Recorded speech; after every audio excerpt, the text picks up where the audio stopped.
இந்த உலகத்தில் நிறைய பிரச்சனை இருக்குது. அதில் முக்கியமான பிரச்சனை என்ன தெரியுமா?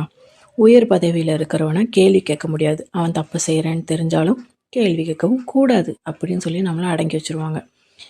ஒருத்தங்க நம்மளை தப்பாக பேசுகிறாங்க, அவங்களுக்கு நம்ம பதில் கொடுக்கணுன்னு ஆரம்பிப்போம். ஆனால் அவங்களுக்கு அது ஒரு என்டர்டெயின்மெண்ட் ஆகிடும். என்ன ஆகிடுவான், கடைசி மறுபடியும் நம்ம பிரச்சனை உருவாக்கி இவன் பதில் சொல்லிகிட்டே இருக்கட்டும், அது நல்லா தானே இருக்குது அப்படிங்கிற மைண்ட் செட்டில் அவங்கள பதில் சொல்ல வச்சுக்கிட்டே இருப்பான். ஸோ இந்த மாதிரி உங்களை தப்பாக பேசுகிறவனுக்கு பதில் கொடுத்துக்கிட்டே இருக்காதிங்க.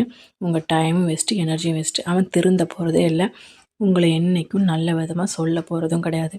ஸோ உங்கள் டைமை இவனை மாதிரி ஆட்களுக்கு வேஸ்ட் பண்ணாதீங்க. நீங்கள் என்ன பண்ணாலும் சரி,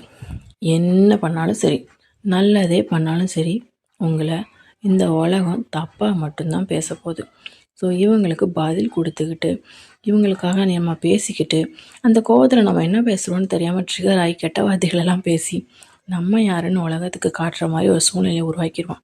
நம்ம நிஜமாலுமே நல்லவங்களாக இருந்தாலும் சில கெட்ட வார்த்தைகள் பேசும்போது இந்த சமூகம் நம்மளை கேவலமான ஜந்துவாக தான் பார்க்கும். ஆனால் அது நமக்கு அந்த நிமிஷம் தெரியறது கிடையாது. ஏன்னா நம்மளை ட்ரிகர் பண்ணது அவன்தான்னு அவங்களுக்கு தெரியாது, நம்ம ஏன் கோவப்படுறோன்னா அவங்களுக்கு புரியாது.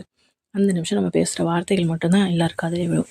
ஸோ தயவு செஞ்சு உங்கள் எனர்ஜியை தப்பான ஆளுக்கு வேஸ்ட் பண்ணாதீங்க. உங்கள் லைஃப்பில் எவ்வளவோ நல்ல விஷயம் இருக்குது, உங்களை சுற்றி எவ்வளோ பேர் இருக்காங்க, அவங்கள எப்படி ஹாப்பியாக பார்த்துக்கிறது, இந்த கேள்விக்கு மட்டும் பதில் தேடுங்க.